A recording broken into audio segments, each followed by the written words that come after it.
প্রথম কথা হচ্ছে মেঘনা আলম। এটা খুব সেনসিটিভ একটা ব্যাপার। কারণ মেঘনা আলম কাকে ব্ল্যাকমেইল করেছে?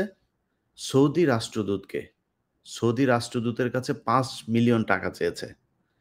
$5 মিলিয়ন আসলে ডলার কেউ আসলে এই এইভাবে চাঁদাবাজি করে না। তিনি পুলিশের কাছে এখন পর্যন্ত যে তথ্য, পুলিশ কনফার্ম হয়েছে $1.2 মিলিয়ন সেই ব্যক্তি দিতে রাজি হয়েছিল। তারপরেও তিনি অনড় $5 মিলিয়ন তার লাগবে। এরপরে বাধ্য হয়ে সৌদি সে রাষ্ট্রদূত পুলিশের দ্বারস্থ হন এবং কমপ্লেইন করেন। সেই কমপ্লেইনের ভিত্তিতেই মেঘনা আলমকে করা হয়। তো আমরা দেখেছি যে আসিফ নজরুলেরও খুব কষ্ট লেগেছে মেঘনা আলমকে কেন এত দ্রুত আটক করা হলো। তিনি বক্তব্য দিয়েছেন তাকে যথাযথ আইন মেনে তারপরে তাকে আটক করা হয়নি। আসিফ নজরুল এখন সবখানে খুব আইন খুঁজেন। শুধুমাত্র তিনি যে পদটাতে বসেছেন সেইখানে বেআইনিভাবে বসে। তো এখানে যেটা আসিফ নজরুলের এই বক্তব্যের পরে আমার যেটা মনে হয় সেটা হচ্ছে যে সৌদি রাষ্ট্রদূত বাংলাদেশে যদি কোনো বিপদে পড়ে, সৌদির সাথে বাংলাদেশের যদি কোনো সমস্যা হয়, সম্পর্কের যদি কোনো ধরনের খারাপ কোনো পর্যায়ে পৌঁছে, সেটাতে লাভবান হবে কারা? বাংলাদেশের সাথে সৌদি আরবের বিশাল শ্রমবাজার। সেই শ্রমবাজার যদি ধ্বংস হয়, তাহলে বাংলাদেশের শ্রমবাজার এই যদি পাঠানো যদি বন্ধ হয়, ভারত সেই সুযোগ নিবে। পাকিস্তান সেখানে লোক পাঠাবে, শ্রীলঙ্কা লোক পাঠায়। তাহলে আপনাদের বুঝতে হবে যে কাদের হয়ে তারপরে মেঘনা আলম এই সৌদি রাষ্ট্রদূতকে এভাবে জিম্মি করতে চেয়েছে। তাদের সাথে আমাদের সম্পর্ক নষ্ট করতে চেয়েছে। $1.2 মিলিয়ন মেঘনা আলমের মতো একজন মানুষ খাট যোদ্ধার জন্য অনেক টাকা।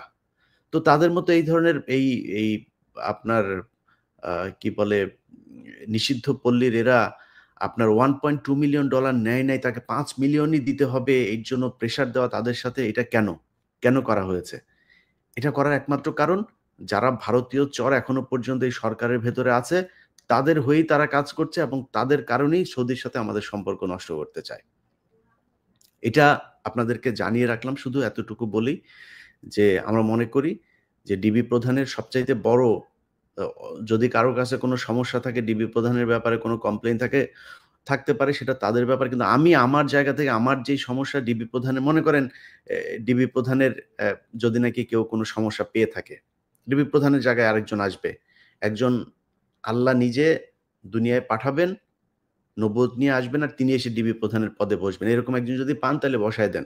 কিন্তু ডিবি প্রধানকে আমি জাজ করি যেটা দিয়ে সেটা হচ্ছে এই ডিবি প্রধান তিনি, যিনি কিনা চিন্ময় এই কৃষ্ণকে আপনার আটক করেছে। ভারতীয় দূতাবাস, ভারতীয় পররাষ্ট্র মন্ত্রণালয় সব জায়গা থেকে চাপ দেওয়ার পরেও এই চিন্ময়কে এই ডিবি প্রধান আটক করেছেন। সেই ঘটনার পর থেকে ডিবি প্রধানের ছেলেমেয়েরা এখন পর্যন্ত স্কুলে যেতে পারেন না। সো এই ঝুঁকিগুলো তো তারা নিয়েছে। মেঘনাকে তো আটক করেছে। ২ দিন আগে মোরশেদকে আটক করেছে। করেছে তো।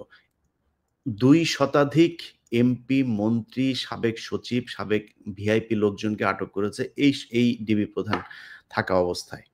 তো এটা জানিয়ে রাখলাম আরকি দেশের মানুষের জানা উচিত। আমাদের কথায় হয়তো অনেক কিছু হবে না। আমরা বলাতে হয়তো অনেক সময় উল্টোটাও হবে। আপনাদের জানিয়ে রাখলাম। এটা জেনে রাখা উচিত যে কারা কি করছে, কারা সরকারের ভেতরে অ্যা কি চাচ্ছে সেটা কয়দিন পরে দেখবেন যে চিন্ময় ছাড়া পেয়েছে। হ্যাঁ? এবং গত ২ দিন আগে আপনারা দেখেছেন যে ওই যে সাজ্জাদের স্ত্রী যিনি কিনা ফেসবুকে এসে সরাসরি আসিফ নজরুলের আইন মন্ত্রণালয়ের সবার গালে চড় মেরেছিল যে টাকা দিয়ে তারপরে সে বের হয়ে আসবে।